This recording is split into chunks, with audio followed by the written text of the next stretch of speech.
지학사 언어와 매체 4단원으로 넘어와서 고대 국어부터 보도록 하겠습니다. 고대 국어에서는 여기 세 가지 방식, 구결, 이두, 향찰 자료를 구별할 줄 아는 게 가장 중요하고요. 구체적으로는 구결, 이두, 향찰에서 음독과 석독자에 해당하는 것이 무엇인지 찾을 수가 있어야 합니다. 교과서에서 활용되고 있는 자료 위주로 출제되기 때문에 교과서에 있는 자료는 그 음과 훈, 구결자에 해당하는 것이 무엇인지 기억을 하는 것이 중요하고요. 고대 국어 시기는 신라가 삼국 통일을 통해서 언어적 통일을 이룬 시기까지를 이야기하고요. 이때에는 의문적으로는 된소리가 없었다. 예삿소리와 거센소리만 있었다는 특징이 있습니다. 그리고 어휘적으로는 고유어만 있었던 것이 이제 한자가 유입되고 한자어가 점차 쓰임이 확대되었다 하는 것이고요. 이 두 가지는 간단하게만 기억을 하고 있으면 되겠습니다. 중요한 건 이 한자 차용 표기법, 아까도 이야기를 했었죠. 반드시 기억을 해야 하는데요. 글자가 없었기 때문에 한자를 빌려와서 우리말을 표기를 했던 겁니다. 어떻게 했느냐? 크게 음독과 석독이라는 두 가지 원리가 있었어요. 한자가 음과 훈으로 이루어져 있는데 그 음을 빌려서 적을 수도 있었고 그 훈, 뜻을 빌려서 적을 수도 있었던 거죠. 이러한 음독과 석독의 원리는 고유명사 표기에서부터 구결, 이두, 향차를 통해서 확인을 할 수가 있는데요. 고유명사 표기에서는 어떤 것이 음독이고 어떤 것이 훈독에 해당하는 건지를 반드시 기억을 하고 있어야 합니다. 거칠부의 경우에는 음독이 되고요. 황종의 경우에는 지금 우리가 황종이라고 음독을 해서 그렇지만 석독을 하면 거칠부가 된다는 점을 꼭 기억을 하고 있어야 됩니다. 거칠황, 이 한자를 꼭 기억을 하고 있어야 하는 거죠. 그래서 당시 사람들은 거칠부 혹은 거칠부라고 이해를 했을 겁니다. 이 거칠부 외에도 다른 예시들이 출제가 될 수 있는데요. 그 경우에도 우리가 한자의 음과 훈을 비교하여서 음독에 해당하는 것이 무엇인지, 훈독에 해당하는 것이 무엇인지 찾을 수가 있어야 하고요.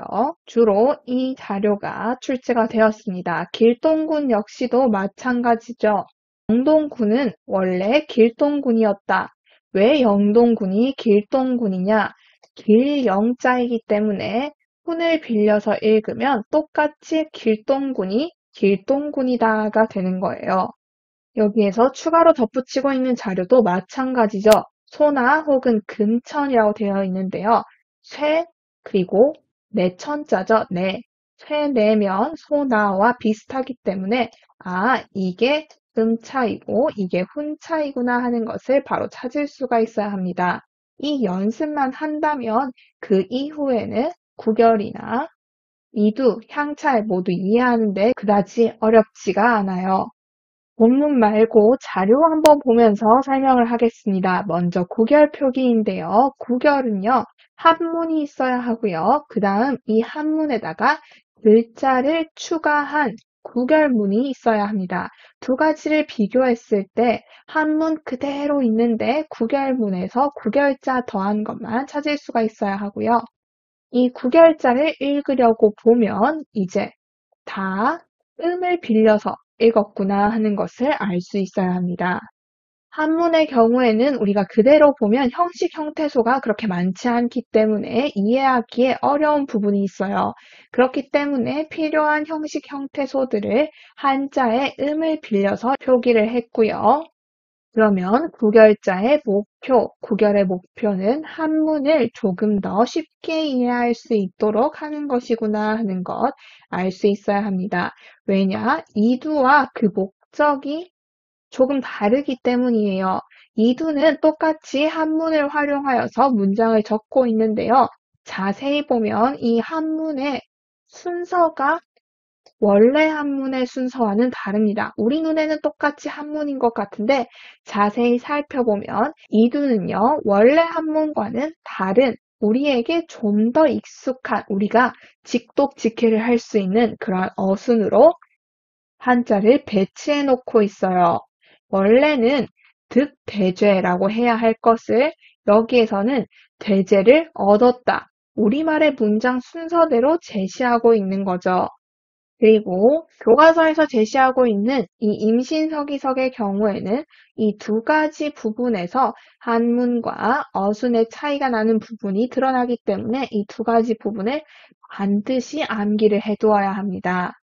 그리고 뜻과 음을 살펴보면 이 두 부분 모두 음이 아니라 뜻을 빌려서 표기한 것인 것도 알 수가 있네요.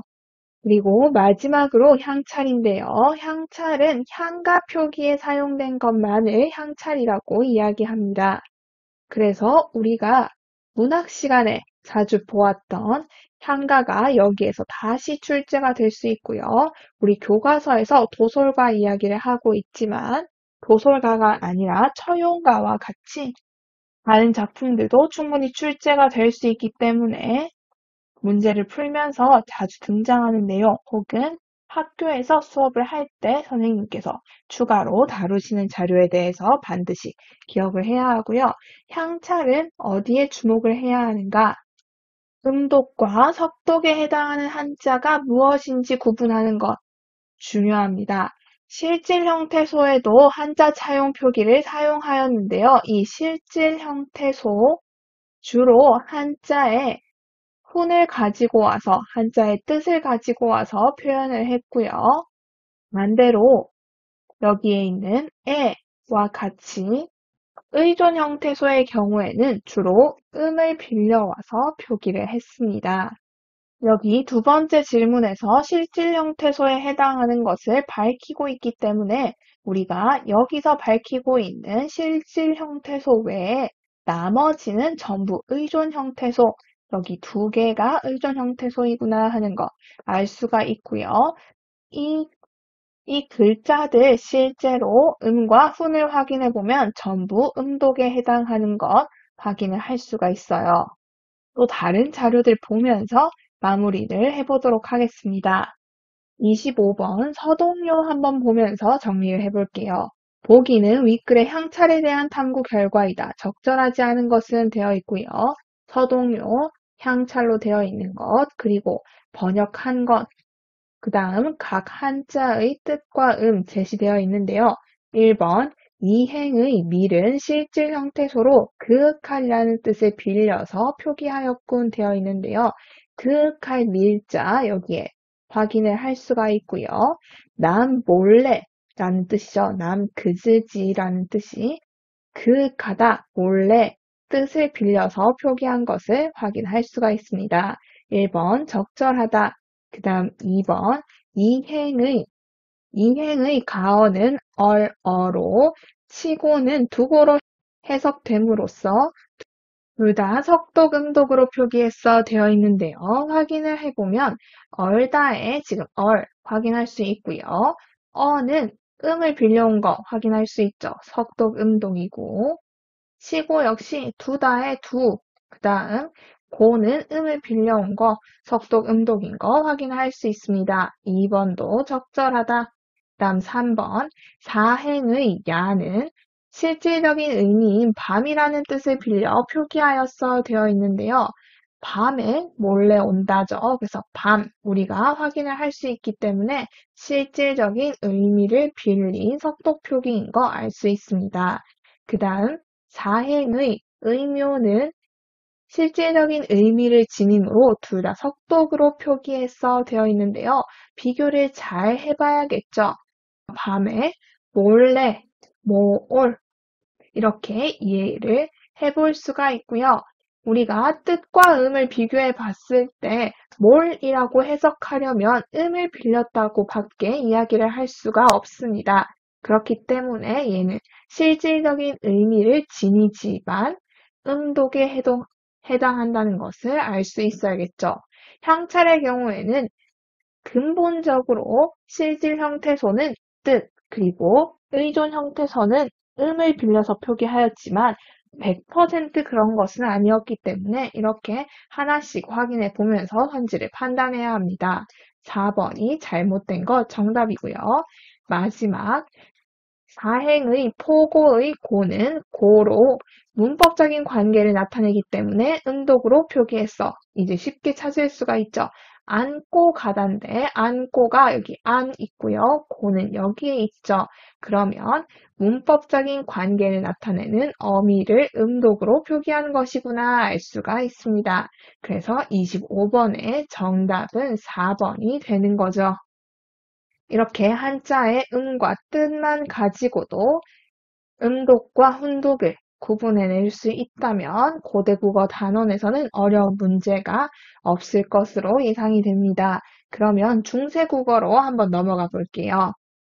다음으로 두 번째 중세 국어 보도록 할 텐데요. 중세 국어에서는 의문적 특징에 대한 문제가 많이 출제되었고요. 난이도를 높이려면 이제 문법적 특징이나 교과서 내에서 다루고 있지 않은 자료들 활용하여서 문법적 특징 추가로 더 묻는 문제가 출제되었습니다. 특히 이 내용의 경우에는 원래 중세국어 자체가 다룰 수 있는 내용들이 많기 때문에 학교마다 조금씩 다른 내용들을 선생님께서 수업 중에 다룰 수가 있어요. 그렇기 때문에 관련된 내용으로 궁금하신 점이 있다면 또 언제든지 댓글을 통해서 문의를 해주시면 답변을 남겨드리도록 하겠습니다. 그러면 지문 한번 볼 텐데요. 중세국어는 전기 중세국어와 후기 중세국어로 나눌 수가 있고요. 우리 교과서에서 주로 다루고 있는 것은 훈민정음이 창제된 이후에 후기 중세국어를 중심으로 하고 있어요.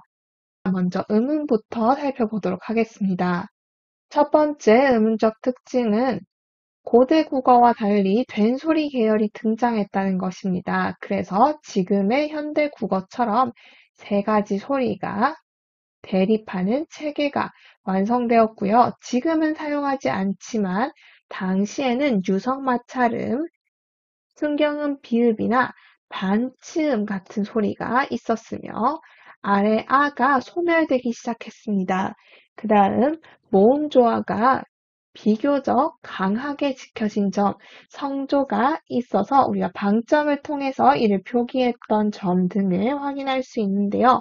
문제에서 헷갈리기가 쉬운 부분은 아무래도 이 순경읍 비읍과 반치음 새로 생겨나서 소멸하기까지의 과정, 그리고 아래 아가 어떻게 등장해서 소멸되기까지 어떠한 과정을 거쳤는지를 묻는 경우가 제일 많았습니다.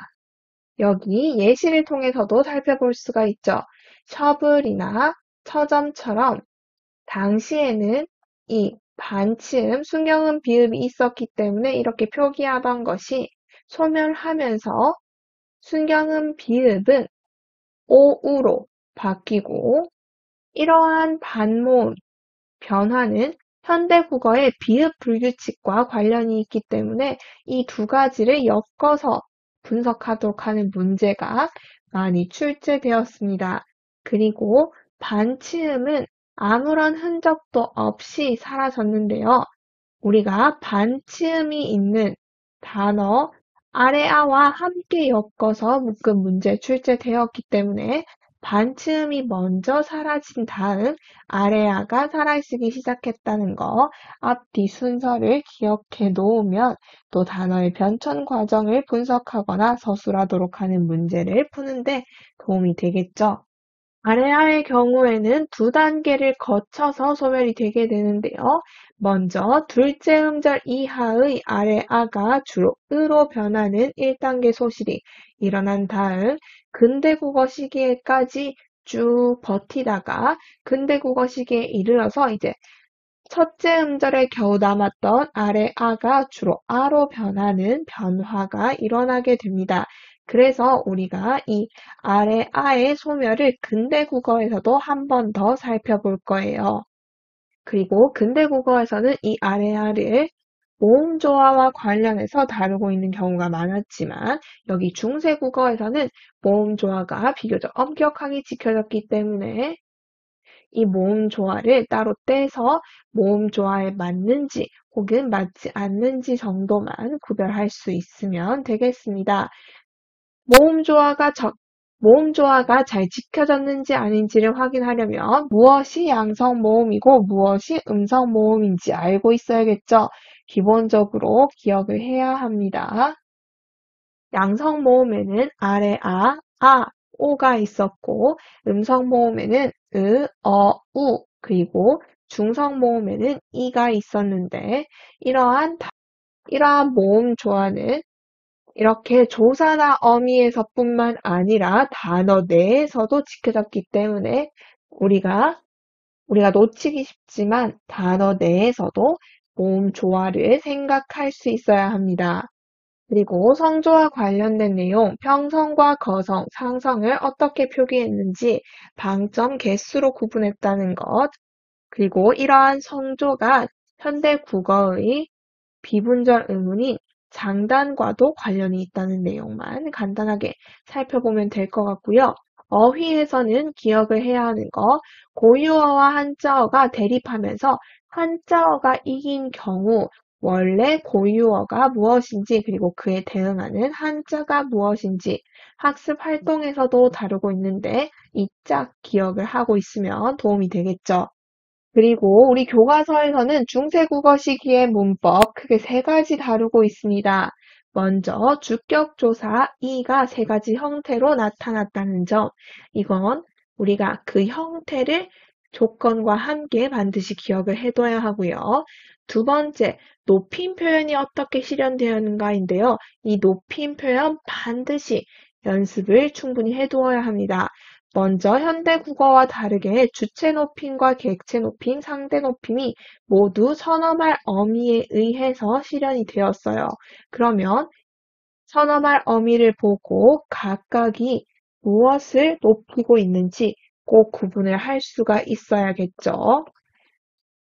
상대 높임의 선어말 어미 이 지금은 사용되고 있지 않기 때문에 놓치기 쉽고요. 주체 높임법은 지금과 유사하기 때문에 크게 어렵지 않습니다. 그 다음 객체 높임법의 경우에는 형태가 지금 현대 국어에서 상대 높임을 위해 사용하는 종결 어미와 유사하기 때문에 헷갈리기 쉬운데요. 중세 국어에서는 객체 높임을 나타내는 선어말 어미였다는 점을 구분을 해야겠네요. 이 부분은 우리가 문제 풀면서 다시 한 번 더 구체적으로 살펴보도록 하겠습니다. 그 다음 동사의 시간 표현과 관련된 내용인데요. 시간 표현에서는 먼저 현재 시제를 나타내는 나가 있었다 하는 거. 현대 국어의 는과 함께 기억을 하면 좋겠죠. 동사에만 결합해서 현재 시제를 나타내기 위해 쓰였고요. 형용사의 경우에는 별도의 선어말 어미가 결합하지 않으면 우리가 현재 시제라고 보았습니다. 그 다음 과거 시제에 주의해야 하는데요. 과거 시제를 나타내는 at과 ot이 없었기 때문에 동사의 별도의 선어말 어미가 결합하지 않은 경우에는 우리가 과거 시제로 반드시 해석을 해야 한다는 점 유의를 해야겠네요. 그 다음 미래 시의 경우에는 get이 없었지만 미가 있었기 때문에 현대 국어와 유사한 점이 있었다라는 것까지 간단하게 정리를 해보고요. 마지막 표기법인데요. 표기법에서는 음소적 원리와 음절적 원리를 구분할 수 있어야 합니다. 음소적 원리의 경우에는 실제 소리 나는 대로 적었다라는 뜻인 반면에 음절적 원리는 각 음절이 어떻게 소리 나는지를 적었다라고 이해를 하면 조금 더 쉬울 것 같아요. 나란히 이렇게 제시를 했기 때문에 서로 반대되는 것이 아닌가 생각하기 쉬운데요. 중세 국어에서는 두 가지 원리가 공존하여서 우리가 흔히 이야기하는 이어 적기 표기가 나타났다는 것을 알 수가 있어야 됩니다. 그러면 문제 보면서 또 내용 정리해 보도록 할게요. 11번 의문에 대한 내용입니다. 기역, 니은, 디귿을 통해서 우리가 현대 국어에서는 사용하지 않는 새 의문을 확인할 수가 있어요. 아래와 반치음, 순경음, 비읍이 나타나는 예시네요. 그러면 선지 보도록 하겠습니다. 1번 기역을 보면 중세 기억을 보면 중세 국어의 반치음은 현재 소멸되었음을 알 수 있군 되어 있는데요. 원래는 이러한 형태지만 시간이 지나면서 흔적 없이 사라졌기 때문에 마음이 된 것 알 수가 있죠. 1번 적절하다. 그 다음 2번 니은을 보면 순영음 비읍은 두 개의 의문으로 변화하였음을 알 수 있군 되어 있는데요. 니은을 보면 순영음 비읍이 지금 우로 변한 것을 알 수가 있습니다. 그런데 여기 이 순경은 비읍이 이제 시간이 지나면서 우로 변한 것만 알 수 있고요. 어는 원래 있었죠. 그렇기 때문에 이 니은만 가지고는 두 개의 의문으로 변화하였다라는 설명은 하기 어렵고요. 우리가 모음 조화에 따라서 오 또는 우로 변화했다는 것은 우리가 니은과 디귿을 비교해 보면 알 수가 있죠. 그 다음 3번 을 보면 순음 아래에 이응을 이어 쓴 글자가 사용되었음을 알 수 있군 되어 있는데요. 이것 자체가 순경은 비읍을 이야기하는 거죠. 순음은 우리가 이야기하는 입술 소리, 미음, 비읍과 같은 소리인데요. 여기에서 비읍 밑에 이응을 이어 썼기 때문에 적절하다. 그 다음 4번 디귿을 보면 모음으로 시작하는 어미 앞에서는 비읍이 아닌 순경은 비읍이 활용되었음을 알 수 있군 되어 있는데요. 덕다의 덕에 어가 결합하면서 지금 순경은 비읍으로 바뀌었기 때문에 이 역시도 적절한 설명이 됩니다. 마지막 니은과 디귿을 보면 용언의 활용 시 모음 조화가 잘 지켜졌음을 알 수 있군 되어 있는데요. 여기는 지금 어근의 여기는 어근의 오가 사용되었기 때문에 각각 음성 모음, 양성 모음이 모음 조화에 맞게 결합한 것을 확인할 수 있죠. 그래서 5번까지도 적절하다. 11번에 적절하지 않은 것은 2번이 되겠네요. 그 다음 20번 보도록 하겠습니다. 보기를 바탕으로 높임법에 대한 설명으로 적절하지 않은 것은 되어 있고요. 1번 기억은 현대국어와 같이 선언할 어미 시를 통해 주체 높임법을 나타내었어 되어 있는데요. 부처가 장차 니르시니연을 되어 있는데요. 니르다라는 동사에다가 시를 붙여서 니르는 주체인 부처를 높이고 있는 것 확인할 수 있고요. 이건 현대국어와 마찬가지로 활용을 하고 있는 거죠. 그렇기 때문에 적절하다. 2번 기억과 니은을 통해 높임의 대상이 주어일 때 시로 나타냄을 알 수가 있어 되어 있고요. 니은을 통해서 한 번만 더 확인하면 되겠네요. 국왕이 부처의 설법을 들으시고 되어 있는데요. 여기 시 활용된 거 알 수가 있고요. 이 시를 통해서 부처의 설법을 듣는 국왕을 높이고 있습니다. 그렇기 때문에 2번도 적절하다. 그 다음 3번 니은에서는 왕과 부처를 둘 다 높이고 있음을 알 수 있어 되어 있는데요. 방금 왕은 시를 통해서 높이고 있는 거 찾을 수가 있었고요. 부처는 어떻게 높이고 있는가? 지금 부처님의 설법인데요. 부처님 할 때 지금 시옷을 사용하고 있는 것 확인을 할 수가 있고요. 그 다음 두 번째로 설법을 듣는데 부처님의 설법 자체가 높임의 대상이 되는 객체이기 때문에 객체 높임에 선험할 어미인 잡을 사용하고 있는 것도 확인을 할 수가 있습니다. 그래서 3번에서는 왕과 부처가 모두 높임의 대상이 되고 있네요. 다음 4번 니은에서는 객체 높임 선언할 어미 잡을 통해 국왕을 높이고 있어 되어 있는데요. 방금 이야기했죠. 이건 부처님의 설법이라는 객체를 높이기 위한 것입니다. 그래서 국왕을 높이고 있다는 설명은 적절하지 않다. 마지막 5번 디귿에서 주어인 내가 청자인 세존을 존대하고 있음을 알 수 있어 되어 있는데요. 상대방을 존대한 것 나타내기 위해 사용한 선어말 어미 이를 확인할 수 있습니다. 지금 현대 국어에서는 습니다와 같이 바꾸어 놓았지만 당시에는 종결 어미가 아닌 선어말 어미 이를 사용하여서 내 말을 듣고 있는 세존을 높이고 있습니다. 이렇게 각각의 높임 표현 그리고 높임 표현의 대상 꼭 찾아서 정리하는 연습을 해두어야 합니다. 그러면 여기까지 중세국어 마무리하고요. 마지막으로 근대국어 보도록 하겠습니다. 세 번째, 근대국어에서는요. 우리가 중세국어에서 다루었던 이 세 가지 음은 다시 한 번 더 등장합니다. 이번에는 근데 아래 아의 소멸과 관련해서 모음 조화에 초점을 맞추어서 모음 조화가 무너진 사례를 찾는 문제, 이런 것들이 많이 출제가 되었고요. 그 다음 주목할 만한 음운 변동으로 국외음화 될 수 있는데요. 이 국외음화가 당시에 엄청 활발하게 일어났기 때문에 드러나는 예시들을 자료를 통해서 찾을 수가 있어야 합니다. 그 다음 주격조사 이외에도 가가 등장했다든지 과거 시제를 표현하는 선어말 어미가 새롭게 등장했다든지 하는 내용들은 우리가 자료를 통해서 이러한 것들을 어떻게 확인할 수 있는지 이 예시들만 기억을 하면 문제를 어렵지 않게 풀 수 있었어요. 그러면 지문 한번 같이 보도록 하겠습니다. 근대국어 시기는 17세기 초부터 19세기 말까지 해당하고요. 언어 외적으로 여러한 변화가 있었는데 이러한 변화들이 다시 국어에도 영향을 미쳐서 중세국어와 현대국어를 연결해주는 그러한 시기로서 기능을 하고 있고요. 문제에서도 중세국어와 근대국어를 비교한다든지 근대국어와 현대국어를 비교한다든지 하는 내용들이 많이 출제가 되었습니다. 먼저 음운인데요. 아래 아가 소멸을 할 때 음성 모음으로 변하는 일이 많았기 때문에 원래는 단어 내에서도 모음 조화가 지켜지던 것이 이제 점차 모음 조화가 지켜지기 어렵게 된 거예요. 그러면서 어떠한 일이 일어났느냐?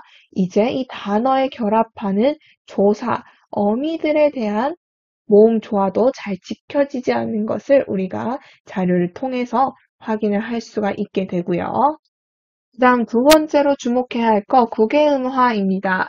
디귿과 티귿이 이에서 만나면 지읒과 치읒, 국외음으로 변하는 거 국외음화라고 하고 우리가 이미 현대 국어의 음운 변동과 관련해서 이 국외음화를 다룬 적이 있어요. 그런데 이 국외음화가 언제 발생했느냐? 바로 근대국어 시기에 발생했다는 겁니다. 근대국어 시기에 국외음화가 발생했을 때는 국외음화가 지금보다 훨씬 더 활발하게 일어났어요. 그렇기 때문에 형태소 내부에서도 이 의문적인 조건만 만족한다면 국외음화가 일어났었고요. 특히 자주 출제된 단어가 이 좋다인데요. 국외음화가 일어났다는 것을 보여준다 하는 내용들이 서술형에도 출제가 되었기 때문에 그 과정을 기억을 하고 있어야겠죠. 활동에서 얘기하고 있듯이 먼저 국외음화가 일어난 다음에 단모음화를 거쳐서 현대 국어의 조타의 형태를 갖추었다는 거 반드시 암기를 해주세요. 다음 어휘 측면에서 주목할 만한 점은 서양 문물이 유입되는 과정에서 이제 고유어와 한자어 외에 외래어가 추가되는 3분 체계를 가지게 되었다라는 점이고요. 내용 자체 그다지 어렵지 않기 때문에 이 시기에 유입된 한자식 외래어 이 정도만 체크를 해두면 되겠네요. 그 다음 문법에서 주격조사 가가 등장했는데요. 주격조 처음에는 정확하게 그 환경을 구분해서 쓰이지 못했지만 시간이 지나면서 현대 국어와 마찬가지로 쓰이게 되었다는 것, 이건 실제로 자료를 보면 그다지 어렵지 않게 찾을 수 있기 때문에 이 정도로만 설명하도록 하겠습니다. 오히려 문제에서 많이 출제된 것은 명사형 어미, 기가 쓰이게 된 거, 이 명사형 어미가 생각보다 많이 출제가 돼요. 원래는 만 있었는데 명사형 어미, 기도 함께 쓰이게 되었다 하는 거 꼭 기억을 해주시고요. 서기법과 관련해서는 중세 국어는 이어 적기였죠. 그런데 현대 국어는 끊어 적기입니다. 근대 국어는 그 사이에 있기 때문에 어떠한 표기가 일어나는가? 거듭 적기가 나타나기도 하고요. 이어적기 하다가, 끊어적기 하다가, 거듭적기 하다가 이 세 가지 표기법이 혼란스럽게 하나의 문헌에서도 나타나는 것을 확인을 할 수가 있습니다. 그렇기 때문에 이 표기법과 관련해서 자료를 살펴볼 때에는 각각이 무엇에 해당하는 건지를 반드시 구분을 해야 해요. 단순하게 중세국어 거듭적기 했었지라고 생각하면서 거듭적기가 나타났었다라고 할 것이 아니라 실제로 이 자료에서 세 가지 중에 무엇에 해당하는 표기가 나타났는지를 구분할 수 있어야 합니다. 학습 활동에서는 다루고 있지 않은 내용이라도 문제에서 충분히 출제될 수가 있기 때문에 이 학습 활동 내용뿐만 아니라 이렇게 추가로 출제될 만한 부분 내용 정리해 놓은 것 참고하시고요. 특히 이 독립신문의 경우에는 시옷계 합용병서를 사용했다든지 혹은 국외음화가 적용되지 않은 표기가 여전히 남아 있었다든지 하는 것들이 출제가 될 수 있기 때문에 내용을 꼼꼼하게 분석을 해둘 필요가 있습니다. 그리고 표기와 관련하여서 띄어쓰기의 장점, 독립신문의 내용을 통해서 파악을 할 수가 있는데요. 이 내용도 어렵지는 않지만 선지나 서술형 문제에서 자주 출제되었기 때문에 반드시 정리를 해두고 넘어가야겠죠. 그러면 여기까지 근대국어 확인을 해봤고요. 문제 한번 보도록 하겠습니다. 문제 2번 보도록 하겠습니다. 가와 나에 대한 설명으로 적절하지 않은 것은 되어 있고요. 1번 가와 나에는 공통적으로 명사형 어미 기가 사용되었다 되어 있는데요. 가에서 기 사용된 것 여기 확인할 수가 있죠. 저기서 멀저제 가기 그러면 말시장의 가기가 라는 해석을 참고하였을 때 명사형 어미 기인 것 확인할 수가 있고요. 또 나에서는 이렇게 이 신문을 보기가 찾을 수가 있었죠. 그래서 명사형 어미 기가 사용된 것 근대국어의 특징 찾을 수가 있었고요. 그다음 2번 가와 나에는 공통적으로 쉽게 읽을 수 있도록 띄어쓰기를 하였다 되어 있는데요. 여기도 띄어쓰기 되어 있는 것 어렵지 않게 찾을 수 있습니다. 그 다음 3번 가와 나에는 공통적으로 현대국어에서 쓰이지 않는 의문이 쓰였다 되어 있는데요. 여기 지금 아래 사용된 것 그리고 시옷계 합용병서 사용해서 글자를 표기하고 있는 것도 확인을 할 수가 있고요. 여기에서도 마찬가지로 시옷계 합용병서나 아래 아를 찾을 수가 있네요. 그래서 3번도 적절하다. 그 다음 4번 나는 가와 달리 표기법의 혼란이 더 이상 나타나지 않는다 되어 있는데요. 표기법 혼란하죠. 가는 지금 이어적기도 했다가 끊어적기도 했다가 하고 있고요. 나에서는 이어적기도 했다가 끊어적기도 했다가 찾아볼 수가 있었습니다. 그래서 4번에 혼란이 더 이상 나타나지 않는다라는 표현은 적절하지가 않죠. 그리고 이 혼란과 관련해서 유의해야 하는 것, 중세 국어는 또 중세 국어 나름대로 이어적기만 사용했기 때문에 혼란이 없었고요. 현대 국어의 경우에는 한글 맞춤법에 따라서 표기를 하기 때문에 또 혼란이 없었죠. 이어적기든 끊어적기든 근대국어와 달리 중세국어나 현대국어는 모두 원칙에 따라 표기를 했기 때문에 곤란하지 않다는 것 꼭 기억을 해야겠고요. 마지막 5번 나에는 목적격 조사가 쓰였다 되어 있는데요. 나의 목적격 조사 을 쓰인 거 쉽게 찾아볼 수가 있죠. 그렇기 때문에 5번까지도 적절하다. 2번에 적절하지 않은 것은 4번이 되겠습니다. 다음 두 번째 중단원으로 넘어와서 이제 국어 자료의 다양성과 국어 문화 한번 보도록 할 텐데요. 여기에서는 다양한 갈래에 따라서 국어 자료가 어떻게 나타나는지 그 특성을 묻는 문제가 제일 많이 출제되었습니다. 내용을 살펴보면 우리가 충분히 알고 있는 내용이기 때문에 그다지 어렵지는 않고요. 유의해야 한다고 하면 이 목적 층위에서 국어 자료를 어떻게 분류할 수 있는지, 그리고 구체적인 갈래 층위에서 어떻게 분류를 할 수 있는지 제시를 하고 있는데, 이 두 가지 내용을 사실 문제에서는 하나로 합쳐서 묻는다는 겁니다. 어떠한 자료를 제시하고 얘가 목적은 어떻게 되는지, 그리고 갈래는 어떻게 되는지, 이러한 내용을 전달하기 위해서 어떠한 방법을 사용하고 있는지 이렇게 묻는다는 거예요. 그래서 선지를 볼 때 좀 두 가지를 함께 고려를 해야 한다는 거 얘기를 드리고요. 그 다음 사회적 특성과 관련해서는 지역 방언과 사회 방언 관련된 내용이 출제되었는데요. 지역 방언과 사회 방언을 구분을 할 줄 알고, 그리고 각각의 방언 사용했을 때의 장점과 단점만 잘 기억하고 있다면 역시 문제를 그렇게 어렵지 않게 풀 수가 있습니다. 지문 한번 보도록 할게요. 지문에서 첫 번째 목적 층위에 따라서 자료를 세 가지로 분류하고 있는데요. 이 세 가지 우리가 잘 알고 있는 자료들로 다시 한 번 더 바꾸어서 생각을 해볼 필요가 있습니다. 친교 및 정서를 표현한 국어 자료에는요, 일기, 편지, 수필, 문학 작품이 있겠고요. 정보를 전달하는 자료에는 설명문, 기사문, 공고문 이런 것들이 포함될 수 있겠죠. 마지막 설득적인 자료에는 논설문, 평론, 광고문들이 포함될 수 있습니다. 방금 이야기했던 갈래들에 대한 것을 떠올리면서 글을 읽으면 글을 조금 더 쉽게 이해할 수가 있어요. 친교 및 정서를 표현한 국어 자료를 생산할 때에는 어떻게 해야 하는가? 자신의 솔직한 생각과 감정을 진솔하게 드러내면서 읽는이가 공감대를 쉽게 형성할 수 있도록 해야 하고요.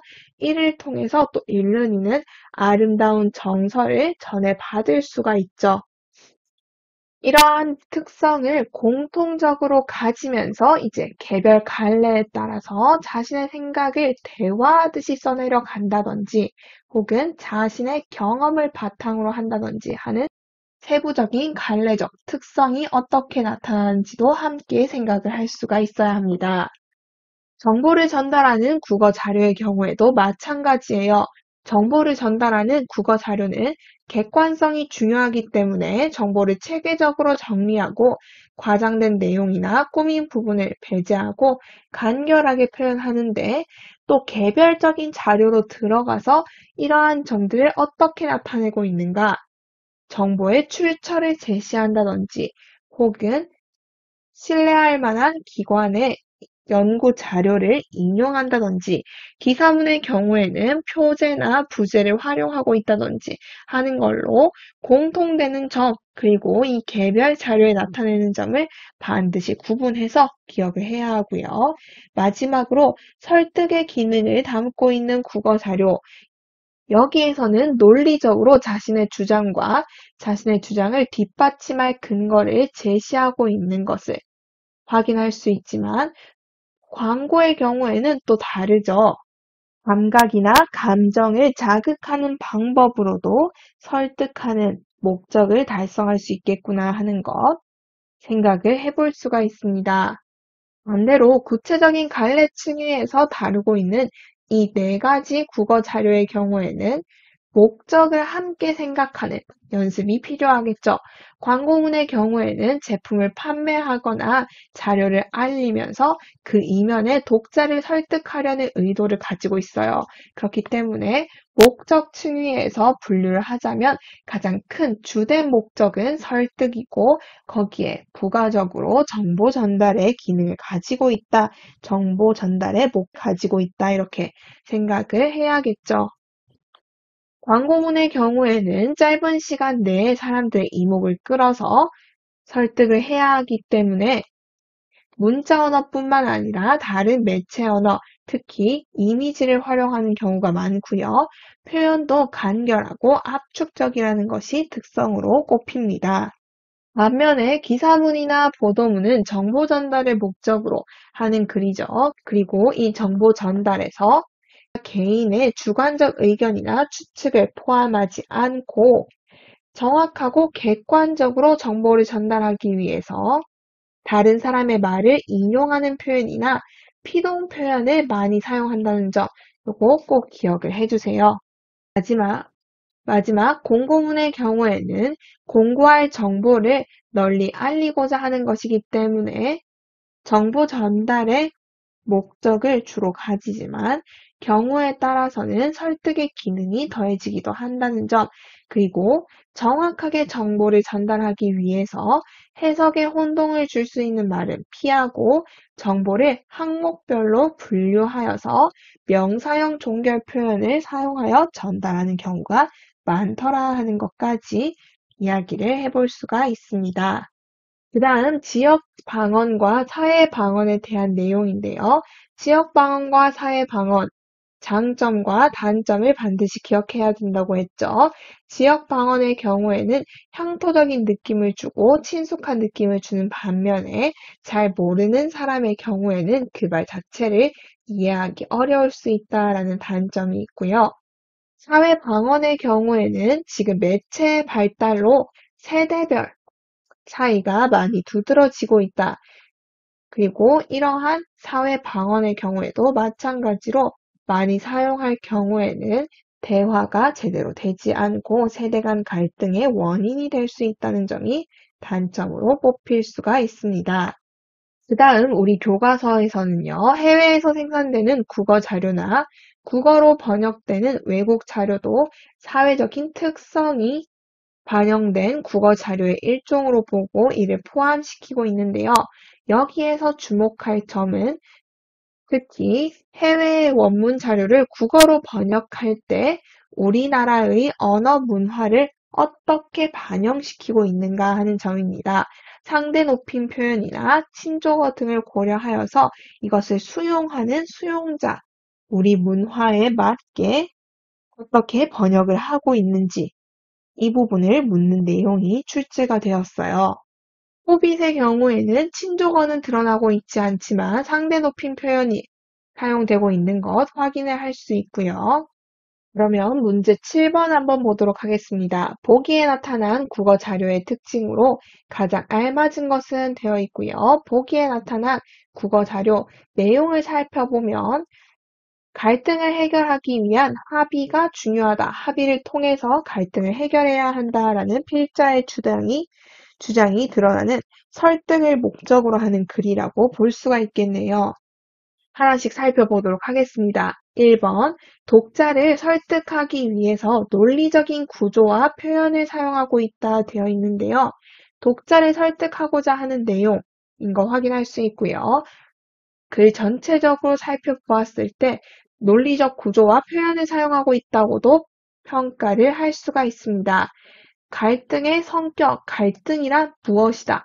그렇기 때문에 합의가 중요하다. 그렇다고 합의만 강요해서는 안 된다.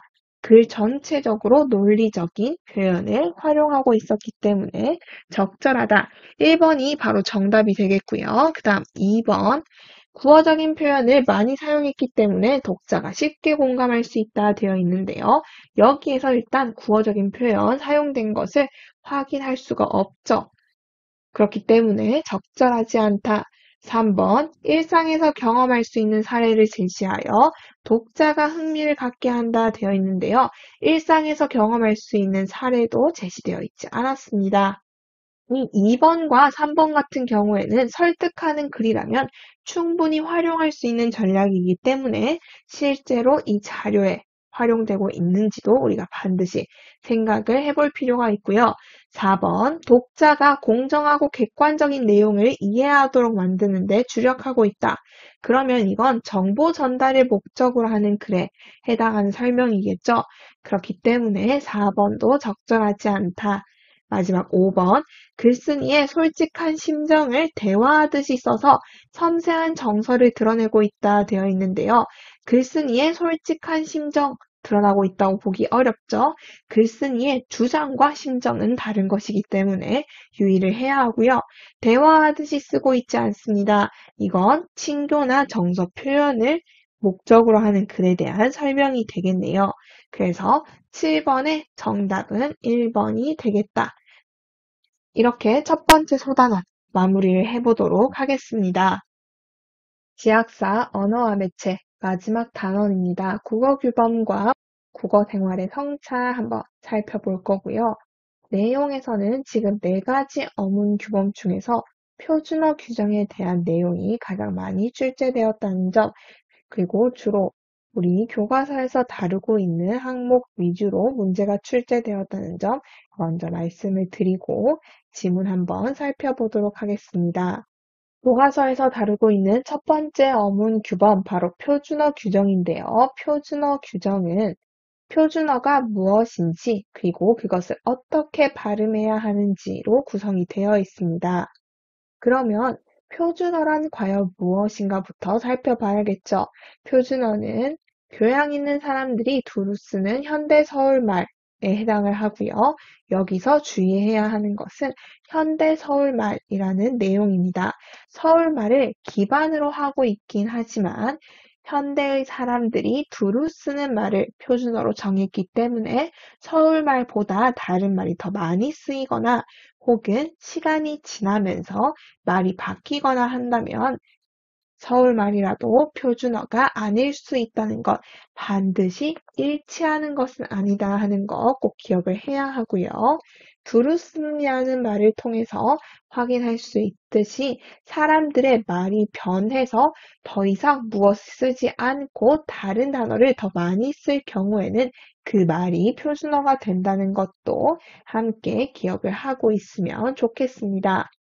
문제에서는 주로 표준어로 적절한 것을 묻는 문제가 출제가 되었어요. 그렇기 때문에 우리 교과서에서 언급하고 있는 이 예시들 반드시 기억을 해야겠죠.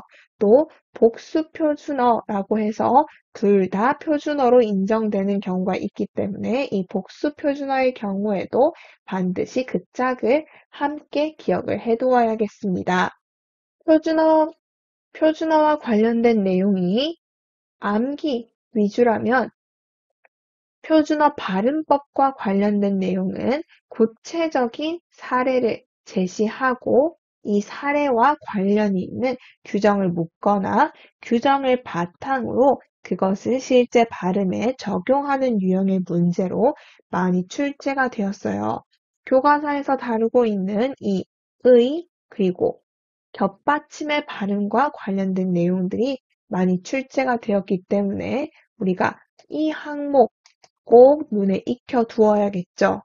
특히 제10항의 경우에는 다시 개별 용언에 따라서 그 발음이 달라지기 때문에 반드시 자주 출제되는 단어들을 기억하고 있어야 합니다. 막다, 밟다 이런 단어들을 꼭 기억하고 있어야 하고요. 체언이냐 용언이냐에 따라서 이 규정이 다르게 적용되기 때문에 그것도 유의를 해야 합니다. 문제 한번 바로 살펴보도록 할게요. 관련 문제 5번입니다. 보기를 바탕으로 A에서 E의 적절성을 평가한 것으로 적절하지 않은 것은 되어 있고요.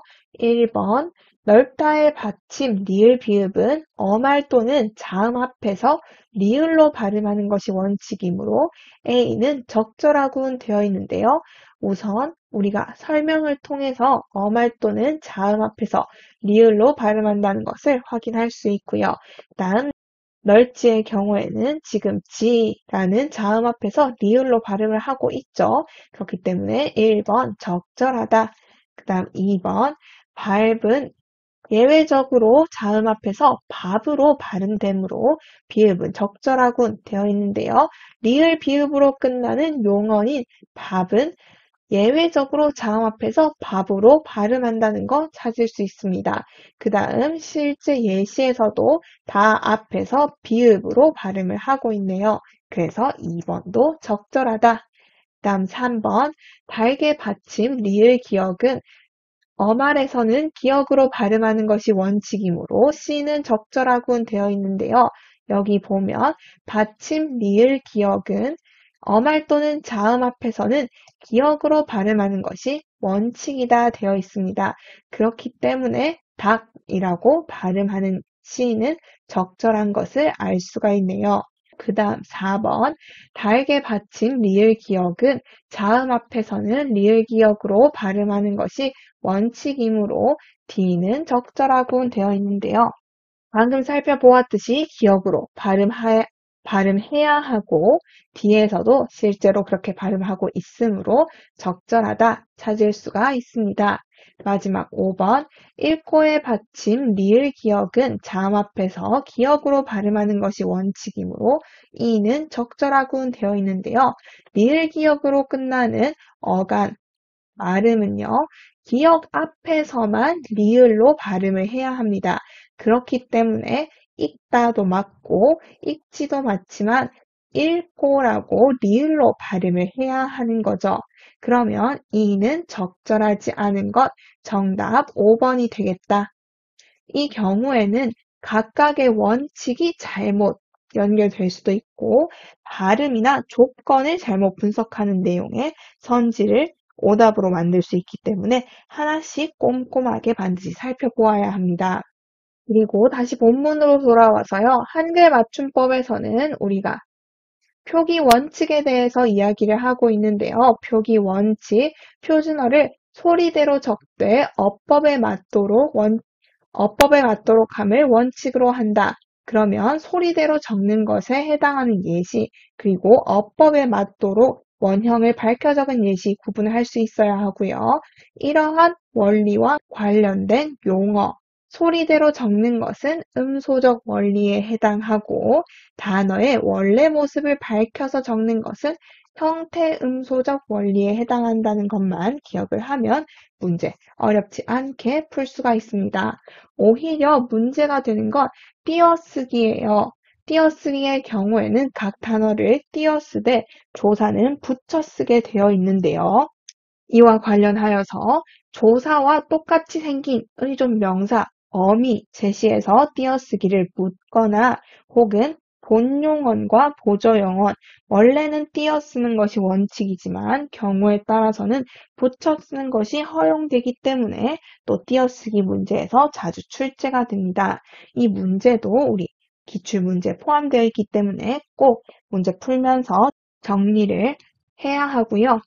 외래어 표기법과 관련해서는 제3항 그리고 제4항의 내용을 꼭 기억을 해야 합니다. 표기를 할 때 디귿이 아닌 시옷을 사용한다는 점, 그리고 파열음 표기에는 원칙적으로는 된소리를 쓰지 않는다는 것, 그리고 활동에서 언급하고 있는 내용인데요. 파찰음 표기에서는 조, 자, 주와 같이 야여, 요유 쓰지 않는다는 것 꼭 기억을 해주시면 또 문제에서 오답을 피해가는 데 도움이 됩니다. 외래어의 경우에는 내가 문제를 많이 풀어보고 틀린 오답이 있다면 그 오답을 다시 틀리지 않도록 기억하는 것이 중요하고요. 학교에서 별도로 또 외래어 예시를 제시할 수 있기 때문에 그 내용들 반드시 기억을 해야 합니다. 마지막으로 로마자 표기법인데요. 로마자 표기법에서도 자주 출제되는 내용 보도록 하겠습니다. 먼저 로마자 표기법의 경우에는 직접 인명이나 지명 등을 쓰도록 하는 문제가 출제될 수 있기 때문에 기역, 디귿, 비읍을 모음 앞에서는 G, D, D로 자음 앞이나 어말에서는 K, T, P로 적는다는 거 기억을 해야 하고요. 리을의 표기 관련된 문제 많이 출제되었기 때문에 모음 앞에서는 R로 자음 앞이나 어말에서는 L로 그리고 중요한 거 리을은 LL로 적는다. 알약, 대관령 자주 출제되는 내용이기 때문에 꼭 기억을 해야 합니다. 그 다음 이중모음 의는 항상 UI로 적는다는 점. 된소리 대기를 제외한 음운 변화의 결과에 따라서 적지만 또 이름에서 일어나는 음운 변화는 표기에 반영하지 않는다는 점. 그 다음 거센 소리 대기와 관련해서 히읗을 반드시 밝혀서 적는다는 점. 이렇게만 기억을 하고 있어도 대부분의 문제를 풀 수가 있어요. 문제는 17번 보도록 하겠습니다. 보기는 윗글을 읽고 학생이 로마자 표기를 쓴 학습지의 일부이다. 보기에 대한 반응으로 적절한 것은 되어 있고요. 이 문제에서는 친절하게 발음을 같이 제시하고 있는데 발음을 제시하지 않는 경우도 있을 수 있기 때문에 기본적으로 표준 발음법의 내용을 바탕으로 각 단어들을 어떻게 발음하는 것이 적절한지 기억을 하고 있어야 하고요. 그 다음 그 발음 중에서 로마자 표기에 반영되는 것, 그리고 반영되지 않는 것을 구분할 수 있어야겠죠. 그러면 1번, 기억은 자음 동화로 로마자 표기에 반영되지 않아야 하므로 잘못된 로마자 표기야 되어 있는데요. 기억에서 비음 동화 일어난 것 확인을 할 수 있고요. 비음 동화는 로마자 표기에 반영을 하기로 했죠. 그렇기 때문에 소리 나는 대로 적은 기억은 적절한 표기가 됩니다. 1번은 잘못되었다. 그 다음 2번, 니은이 덧나는 경우로 로마자 표기에 반영되어야 하므로 올바른 로마자 표기야 되어 있는데요. 학여울의 경우에는 니은이 첨가되고 비음화가 일어나서 학여울과 같이 발음을 하고 있고요. 로마자 표기에 둘 다 적용이 되어야 하는데 실제로 봤더니 표기에 반영이 되어 있지 않죠. 그렇기 때문에 2번도 적절하지 않다. 3번, 디귿은 거센 소리 되기로 로마자 표기에 반영되어야 하므로 잘못된 로마자 표기야 되어 있는데요. 지편전, 거센 소리 되기 일어나는 것 확인할 수 있고요. 이 경우에도 어떻게 해야 한다? 히읗을 밝혀 적어야 하므로 우리가 로마자 표기 적절하게 된 것을 확인할 수 있습니다. 그래서 3번도 잘못되었다. 그 다음 4번, 리을은 된소리 되기로 로마자 표기에는 반영되지 않아야 하므로 올바른 로마자 표기야 되어 있는데요. 리을의 압구정, 된소리 되기는 일어나지만 된소리 되기 표기에 반영하지 않기로 했었죠. 그래서 압구정과 같이 이렇게 표기하는 것이 적절한 표기가 되겠습니다. 4번이 적절한 것 정답이 되겠네요. 마지막 5번, 미음은 딴바지와 같이 국외음화가 일어나는 예시인 것 확인을 할 수가 있고요.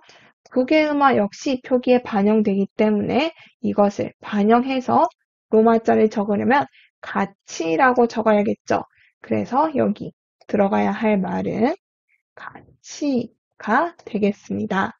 그러면 여기까지 지학사, 언어와 매체 함께 살펴보았고요. 모든 자료는 나무아카데미 홈페이지에서 이용하실 수가 있습니다. 궁금하신 점이 있으시다면 언제든지 댓글 남겨주세요. 그러면 여기까지 보도록 하겠습니다. 감사합니다.